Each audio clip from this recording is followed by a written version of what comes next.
सांख्य दर्शन का शिक्षा में योगदान। इस क्लास में खास तौर पर समझेंगे कि सांख्य दर्शन क्या है और इसका क्या महत्व है। बात सांख्य दर्शन की। सांख्य दर्शन शब्द की उत्पत्ति संख्या से हुई है। संख्या का अर्थ शुद्ध ज्ञान या संख्याओं का बोध कराना है। गीता में सांख्य शब्द ज्ञान के लिए प्रयोग किया गया है। सांख्य दर्शन के जन्मदाता महर्षि कपिल कहे जाते हैं। महर्षि कपिल की दो रचनाएं हैं। पहला है तत्व समाज, दूसरा है सांख्य सूत्र। तत्व समाज सांख्य दर्शन का प्राचीनतम ग्रंथ है। इस ग्रंथ में 22 सूत्र हैं, जबकि सांख्य सूत्र में 537 सूत्र हैं। सांख्य दर्शन एक ईश्वरवादी दर्शन है। ये 6 दर्शनों में से एक है। सांख्य दर्शन के अनुसार प्रकृति सत्व, रजस तथा तमस नामक 3 गुणों की सम्यक अवस्था है। इस अवस्था के नष्ट होने की वजह से सृष्टि में विनाश आता है।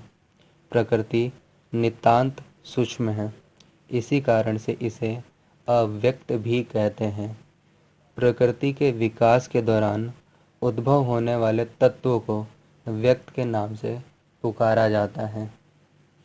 सांख्य दर्शन के अनुसार शिक्षा के मुख्य उद्देश्य।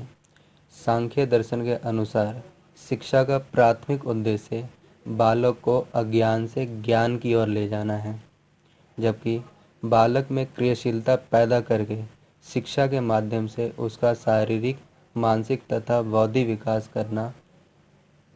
इस दर्शन का मुख्य उद्देश्य यह है कि बालक के सात्विक पक्ष का विकास करके तामसिक और राजसिक पक्ष से मुक्ति दिलाना है।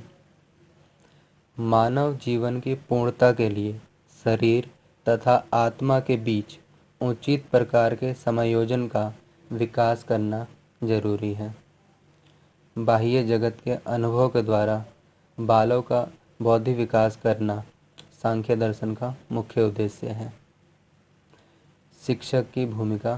सांख्य दर्शन के अनुसार सांख्य दर्शन में एक ऐसे अध्यापक की जरूरत होती है जिसे अपने विषय का पूर्ण ज्ञान हो। पूर्ण एवं प्रमाणिक ज्ञान होने की वजह से वो बालक को आत्मज्ञान दे सकता है। बालक के विकास के बाधकों का हल करके उसके आत्मविश्वास को बढ़ावा देना एक शिक्षक का काम होता है।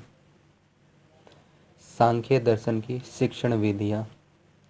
सांख्य दर्शन प्रत्यक्ष विधि पर बल देता है, इसके साथ साथ ये प्रयोग विधि पर भी बल देता है। सांख्य दर्शन में प्रत्यक्ष वस्तुओं, वातावरण तथा घटनाओं के अध्ययन करने के लिए अनुभव द्वारा शिक्षा की विधि भी उपयोगी मानी जाती है।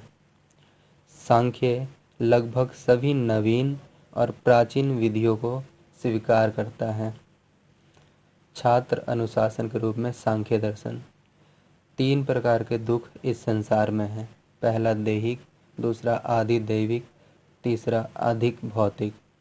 सांख्य के अनुसार अपने वास्तविक स्वरूप को जानने से जीवन दुखों से मुक्त हो जाता है।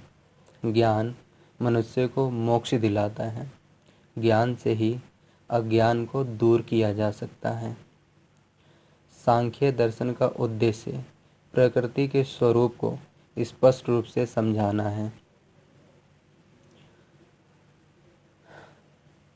प्रकृति संसार का मूल कारक है। संसार के समस्त कार्य प्रकृति पर ही आधारित हैं। जगत का प्रथम तत्व होने के कारण प्रकृति को प्रधान भी कहा जाता है। सांख्य दर्शन के अनुसार पुरुष आत्मा है, विजयी तथा ज्ञाता भी है। आत्मा स्वयं ही शुद्ध चैतन्य है, इसी कारण से उसे चैतन्य का गुण रखने वाला द्रव्य नहीं कहा जा सकता। सांख्य दार्शनिकों के अनुसार जगत की उत्पत्ति विकास से होती है। विकास पुरुष और प्रकृति के मेल से होता है। ये दोनों एक दूसरे के पूरक हैं। प्रकृति की क्रिया तथा पुरुष के चैतन्य का साथ होने पर ही प्रक्रिया के परिणाम स्वरूप सृष्टि का विकास होता है। सांख्य दर्शन का शैक्षिक महत्व। सांख्य दर्शन लौकिक जीवन को सफलतापूर्वक जीने की कला सिखाता है।